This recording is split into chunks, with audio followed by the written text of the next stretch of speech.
नमस्कार दोस्तों, मैं अभय वर्मा और हमारे YouTube चैनल पर आप सभी प्रिय दर्शकों को प्यार भरा नमस्कार।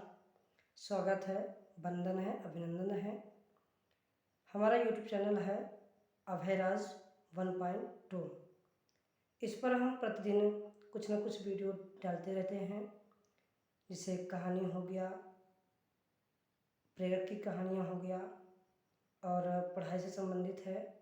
बहुत सारी वीडियोज हम डालते रहते हैं। तो आइए इसे हम एक मज़ेदार कहानी के साथ आज हम मिलते हैं। आज की जो हमारी कहानी होगी उसका शीर्षक है प्रेम की महिमा। आप लोगों को पता होगा कि जो प्रेम है वो बहुत ही अद्भुत है। प्रेम एक ऐसी चीज़ है जो सब कुछ को अपने बस पर कर लेती है। तो आइए आज हम इसी कहानी के ऊपर चर्चा करेंगे, इसी कहानी की ओर हम बढ़ते हैं। तो आप सब लोगों से रिक्वेस्ट है कि अगर कहानी आप लोगों को पसंद आए तो हमारे चैनल को लाइक कीजिएगा, सब्सक्राइब कीजिएगा और अगर हो सके तो अपने दोस्तों को शेयर भी कीजिएगा, ताकि इसी तरह की वीडियोज हम आपको लेकर आते रहें और आप लोग के सपोर्ट से हम आगे की ओर बढ़ते रहें। तो एक समय की बात है, एक प्रसिद्ध नगर था। उस नगर पर बहुत से लोग रहते थे। उसी नगर के पास में जंगल था। उसी जंगल पर एक शेर रहता था। उस शेर की आतंक इतना बढ़ गया कि उस रास्ते से कोई भी लोग नहीं निकल सकते थे। उस रास्ते से कोई भी इंसान, जानवर कोई भी निकलता तो वो शेर उनको जीवित नहीं छोड़ते।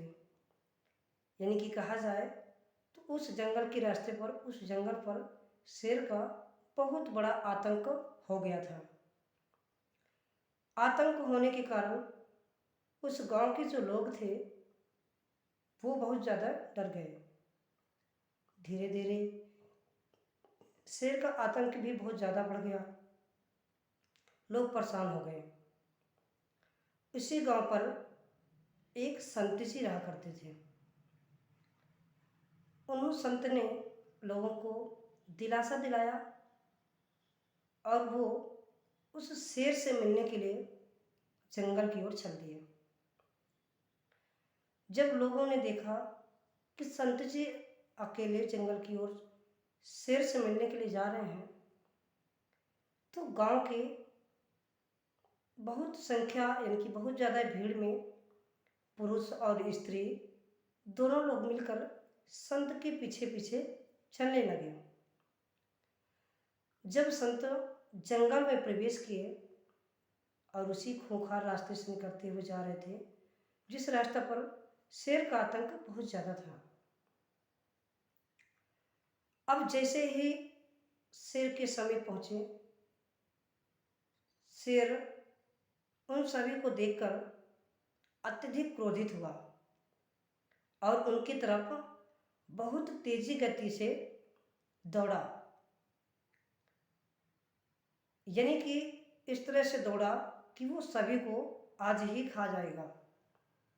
जब लोगों की तरफ वो स्पीड से दौड़ा, तब संत जी ने बहुत प्रेम भाव से, प्रेम नज़र से उनके तरफ मुस्कुराते हुए देखा। जब संत जी प्रेम से भर करके प्रेम भाषा की तरफ से शेर की तरफ देखा, शेर उनके नज़रों को देखकर, उनके इशारों को देख करके खुश हो गया और शेर का दिमाग घूम जाता है। और जैसे ही पास आया तो पास में आकर के उन लोगों को नुकसान न पहुंचाकर संत जी के पास शांतिपूर्वक बैठ गया। तब लोगों को आश्चर्य हुआ और संत जी ने सभी लोगों को आशा दिलाया कि अब किसी को कोई नुकसान नहीं होगा।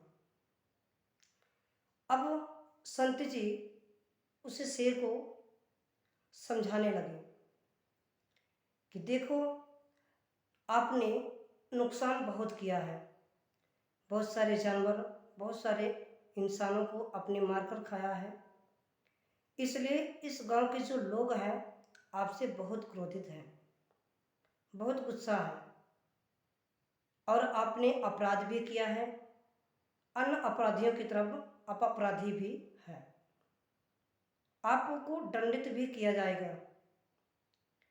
तब शेर बात को समझ जाता है और अपना सर नीचे कर लेता है। तभी संत जी उसके सामने एक प्रस्ताव रखते हैं। कहते हैं, अगर आप इस जंगल में और एक बस्ती के समीप रहना चाहें तो आपको एक शपथ रखना पड़ेगा। तब संत जी उनसे कहते हैं कि आपको बिना नुकसान पहुंचाए इस जंगल पर रहना होगा, किसी को कोई नुकसान नहीं पहुंचाना होगा, और इस गांव के आसपास भी, गांव पर भी आप रह सकते हैं। आपको खिलाने पिलाने की जिम्मेदारी गांव की होगी, गांव वाले मिलकर आपको कुछ न कुछ भोजन की व्यवस्था करेंगे, बट आपको किसी को नुकसान नहीं पहुंचाना पड़ेगा। संत जी की ये बात सुनकर शेर बहुत खुश हुआ और वह संत जी के हाथ में अपना पंजा रख देता है। तब सभी लोग समझ जाते हैं और गांव की ओर वापस चलते हैं। शेर भी संत जी के साथ गांव की ओर चल देता है। जब गांव की ओर वो पहुंचते हैं तो गांव में चौपाल लगाकर पूरे गांव में वही शपथ दोबारा दोहराई जाती है। शेर उसी तरह सबके सामने संत जी के हाथ पर अपना पंजा रख देता है। सभी लोग बहुत खुश होते हैं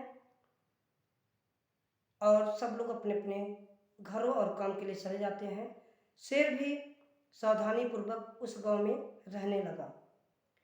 तो दोस्तों, इस कहानी से हमको यही शिक्षा मिलती है कि प्रेम ही एक ऐसी शक्ति है, ऐसा विश्वास है, ऐसी चीज़ है कि प्रेम से आप किसी को भी अपने बस पर कर सकते हैं।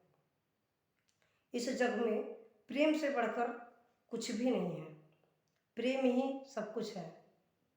किसी को कोई भी चीज़ समझाना हो, किसी से कोई काम करवाना हो, किसी के साथ कुछ बिजनेस स्टार्ट करना हो, कोई भी काम करना हो, तो आप अगर प्रेम से बात करें तो बिगड़ता हुआ काम भी आपका बन जाता है, क्योंकि प्रेम में इतनी शक्ति होती है किसी काम को वो नुकसान नहीं पहुंचा सकता।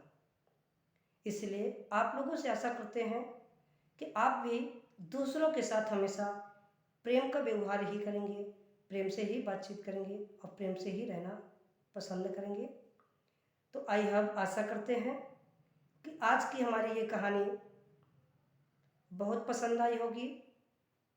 तो हाय दोस्तों, अगर ये कहानी आप लोगों को पसंद है और इसी तरह की कहानी प्रत्येक दिन हम लेकर आते रहते हैं, तो अगर आप लोग सपोर्ट करें तो हम आगे की ओर जा सकते हैं।